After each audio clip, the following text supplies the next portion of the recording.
Binecunoscutele genoflexiuni pun pariu că le-ai executat în antrenamentele tale. Ele stimulează în primul rând coapsele și sunt responsabile pentru accelerarea pulsului și îngreunarea respirației, ceea ce înseamnă că vor consuma o cantitate mare de calorii. Fixează picioarele paralel cu umerii, împinge bazinul în posterior, inspiră și expiră. Ai grijă să păstrezi 90 de grade între gambă și coapsă. Tragi fesierii și expiri. Aduci mâinile în față. Inspiră și expiră.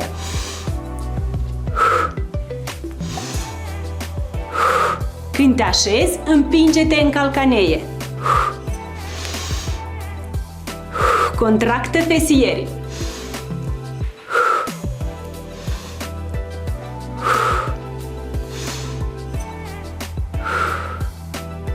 Fanderi în spate. Există o diferență foarte mare între fanderele în față și cele în spate. Fixează la fel picioarele pe toată talpa, duci piciorul în posterior, formezi 90 de grade între gambă și coapsă, apoi revii. Schimbă piciorul și fă la fel. Ține spatele drept și abdomenul încordat. Nu a plecat trunchiul în față.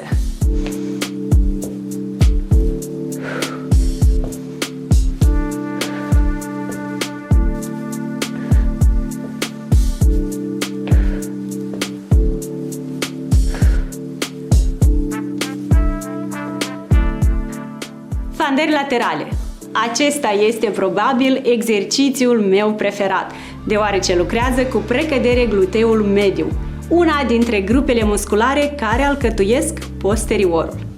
Foarte puține femei sunt conștiente că trebuie să lucreze această grupă musculară. Depărtează picioarele. Fandare lateral. Apoi trage degetele către tine, revino, ține talpa paralelă cu trunchiul și revino. Schimbă piciorul și fă la fel. Expiră. Fandare, extinde, revino, sus.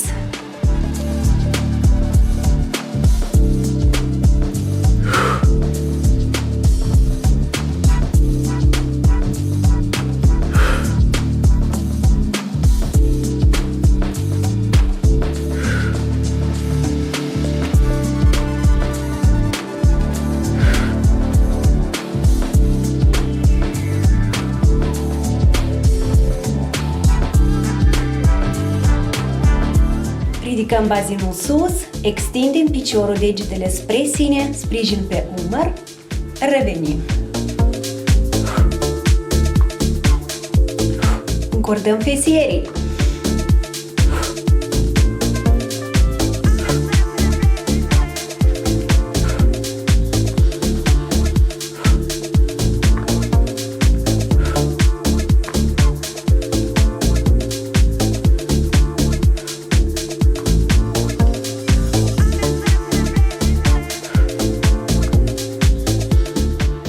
La fel ridicăm bazinul, contractăm fesele, sprijin pe călcâi anterior și revenim.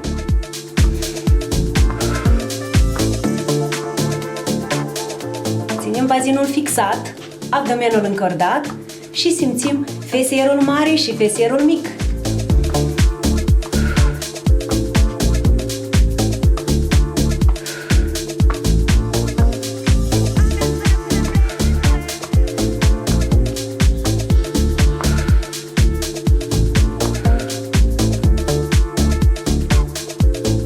Acum că ai descoperit cele mai bune exerciții care îți tonifiază posteriorul, a venit momentul să le incluzi într-un antrenament complet. Iată de ce, dacă nu ai un abonament activ în cabinetul Centrului Online de Nutriție și Sport, te invit să-l activezi chiar astăzi. Zilnic vei avea parte de antrenamente efective.